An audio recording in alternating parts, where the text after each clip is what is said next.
자, 이제 다음 주에 주의 깊게 지켜봐야 할 경제 이슈 살펴볼까요? 네. 이제 관세 얘기를 갖다가 업데이트하는 것도 제가 사실은 낯이 좀 부끄러워요. 네네. 그런데 어쨌든 4월 2일 날은 세계의 어떤 기존의 질서 자체를 변하는 상호 관세 부과의 날입니다. 그렇죠. 그러니까 이 얘기를 갖다가 안 할 수는 사실은 없어요. 네네. 뭐 트럼프 대통령 같은 경우는 이 날을 미국 해방의 날이라고까지 표현을 예, 했습니다. 예.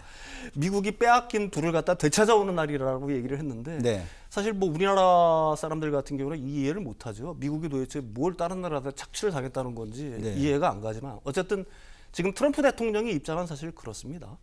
근데 이제 4월 2일 상호 관세를 앞두고선 지난주 화요일, 그러니까 수요일 날 오전까지만 해도 네. 굉장히 좀 분위기가 좋았었어요. 좀 굉장히 유연성 있는 트럼프 대통령 직접 한 얘기입니다. 굉장히 유연성 있게 대처를 하겠다. 네. 또 많은 국가들이 그 상호 관세에서 면제를 받을 것이다. 또 실제로 백악관 그 국가경제위원회 위원장 같은 경우에는 케빈 헤셋이죠. 시장이 모든 국가에 매우 높은 관세를 부과할 것이라는 기대를 바꿔야 된다. 네. 모든 국가가 무역에서 우리를 속이는 것은 아니며 단지 몇몇 국가들만 그렇기 때문에 그 국가에만 관세가 부과될 것이다. 그래서 이제 미국의 주요 언론들, 가령 뭐 월스트리트 저널이라든지 블룸버그 같은 데서는 네. 이제 품목별 관세, 가령 뭐 자동차라든지 반도체라든지 의약품의 관세는 뒤로 미뤄질 것이고 상하 관세가 부과될 것이다. 그리고 그거는 생각보다 그 정도는 높지는 않을 거고 그것도 완전히 전면적이 된다기보다는 아까 말씀드렸듯이 뭐 더티 15 정도의 네. 북한이 될 것이다라는 예측이 굉장히 많았어요. 예. 근데 그러고 나서 이제 몇 시간이 채 지나지도 않았는데 느닷없이 백악관에 공지문이 하나 올라옵니다. 트럼프 대통령이 오늘 전 세계를 대상으로 해서 자동차에 대한 관세를 갖다가 부과하겠다. 예, 철강 알루미늄에 네, 철강 알루미늄에 의해서 25%를 관세를 모든 수입 자동차에 대해서 25% 관세를 실제로 4월 3일부터 부과를 하겠다라고 딱 얘기를 한 거예요. 그러니까 뭐 몇 시간도 지나지 않았는데 이 톤 자체가 완전히 바뀌어 버린 거죠. 예. 그래서 이 톤이 바뀌어 버린 거에 대해서는 사실 몇 가지 얘기들이 사실은 있어요. 지금 미국에서 이제 가장 중요한 어떤 민주당하고 공화당의 정치적 대립이 일어나는 게 예멘 스캔들이지 않습니까? 네네. 이게 무슨 얘기냐면은 미국의 국방장관하고 국무장관들 이 군사작전을 갖다가 예멘을 공격하기 위해서 군사작전을 하는데 이게 민간 메신저를 썼다는 거예요. 보안이 취약한. 네네. 그러니까 우리나라로 따지면 카카오톡 같은 데서 단체 대화를 만들어서 네. 거기서 몇 시에 뭐 어느 부대가 어떤 무기를 동원해서 뭐 공격을 하겠다라는 걸 갖다가 서로 간에 대화를 했는데 문제는 여기에 핵심 그 미국의 그 주요 장관들만 모여 있었으면 다행인데 그중간에 보좌관 중에 한 명이 애틀랜틱이라고 시사 잡지 있지 않습니까? 네네. 이쪽에 편집장을 초대를 해버린 거예요. 민간인이죠. 그러니까 민간인이 있는 데서 이런 얘기를 다 한 겁니다. 근데 이거는 사실 굉장히 엄중한 문제죠. 그렇죠. 네. 만약 이게 군사 기밀이 미리 퍼져나가지고 예멘 쪽에서 알았다라고 한다면 미국 측에 엄청난 타격이 예상됐을 거 아니겠습니까? 그렇죠. 네네.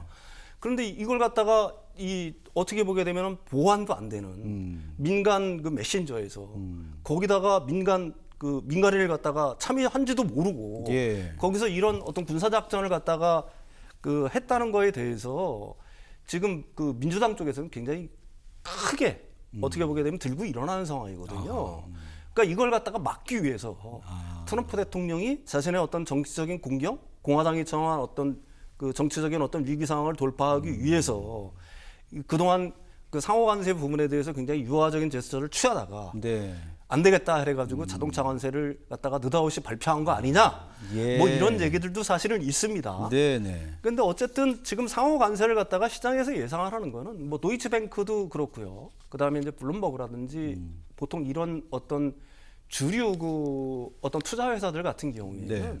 대부분 한 9% 정도를 예상을 해요. 네. 근데 이게 결코 낮은 건 아닙니다. 그러니까 트럼프 대통령이 취임하기 전에 미국의 평균 관세율이 한 2.2%였었어요. 근데 그게 이제 철강하고 알루미늄에 관세를 부과되면서 이게 7% 정도로 높아진 상황이거든요. 예, 예. 근데 여기에 추가적으로 상호 관세 9%를 부과하게 되면은 훨씬 높아지겠죠. 네. 근데 또 다른 의견은 또 있습니다. 트럼프 대통령의 성향으로 봤을 때 9%로는 만족을 하지는 못할 거다. 이걸 갖다가 한 18% 수준까지 확 올려놓고 예, 예. 이걸 갖다가 어떤 협상 레버리지를 써서 점점 낮춰가는 방식이 될 거다. 뭐 이런 주장도 있습니다. 저는 후자 쪽이 더 현재 상황에서는 가능성이 예. 좀 높다라고 보는 거고요. 네. 어쨌든 지금 뭐 세계는 트럼프의 어떤 관세 정책으로 해서 굉장한 어떤 불안감, 그렇죠. 뭐 이런 거에 사실은 휩싸여 있잖아요. 네네. 그건 미국 기업들한테도 마찬가지예요. 우리가 이제 아까 제가 지난 시간 뭐 지지난 시간에는 뭐 기업이라든지 아니면 국민들의 불안감, 인플레이션이 어느 정도 높아질 거라는 거, 뭐 네. 어떤 기대치들에 대해서 설명을 했는데 실제로 기업들의 CFO, 그러니까 재무 담당 최고 책임자들한테 물어봤어요.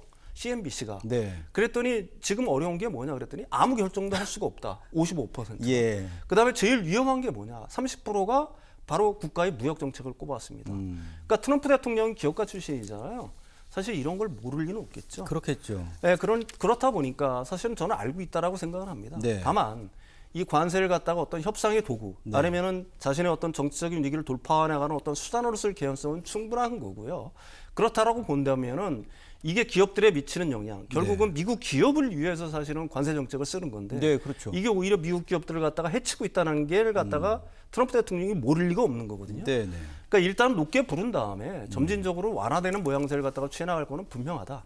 어쨌든 4월 2일 날 상호 관세가 이제 공식적으로 발표가 되다 보면은 어느 정도 미국 관세 정책의 어떤 향배 흐름 같은 경우는 그 다음부터는 좀 유추해낼 수 있지 않을까 네. 이렇게 생각을 합니다.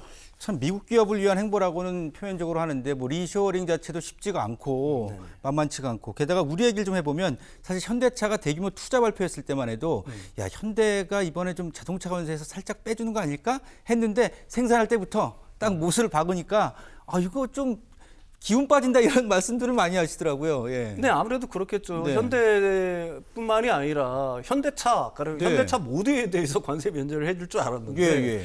미국에서 생산하는 거에 대해서만 관세 면제를 해주겠다라고 네. 얘기를 하는 거고 국내에서 부품이 들어가잖아요. 그럼 거기에 또 관세가 붙습니다. 그러니까요. 예. 그러니까 사실 트럼프 대통령의 어떤 어떤 전략 그거는 이제 그 현대 어떤 사태에서 보듯이 좀 네. 명확한 것 같아요. 네. 상대국이 어떤 제스처를 취하든 이쪽은 자신들이 원하는 걸 갖다가 얻을 때까지 그런 어떤 강경 정책을 갖다가 계속할 가능성이 굉장히 높다. 네. 다만 그거에 대한 어떤 그 트럼프 대통령이 가장 주의를 기울이는 건 뭐냐면 결국 미국 국민들, 그다음에 미국 기업들의 반발, 그다음에 미국 주식시장의 어떤 급락 네. 이런 것들은 분명 트럼프 대통령한테 영향을 미칠 것이다. 그렇지만 그 외부적인 요인들 같은 경우에는 트럼프 대통령 같은 경우는 무시할 수 있는 개연성이 굉장히 높다. 이렇게 얘기할 수가 있겠죠. 예. 예, 예. 참 오늘 세 가지 소식이 모두 다 중요한 소식이었고요. 4월 2일 내용을 좀 봐야 될 것 같습니다. 자, 지금까지 윤석천 소장과 함께했습니다. 고맙습니다. 네, 감사합니다.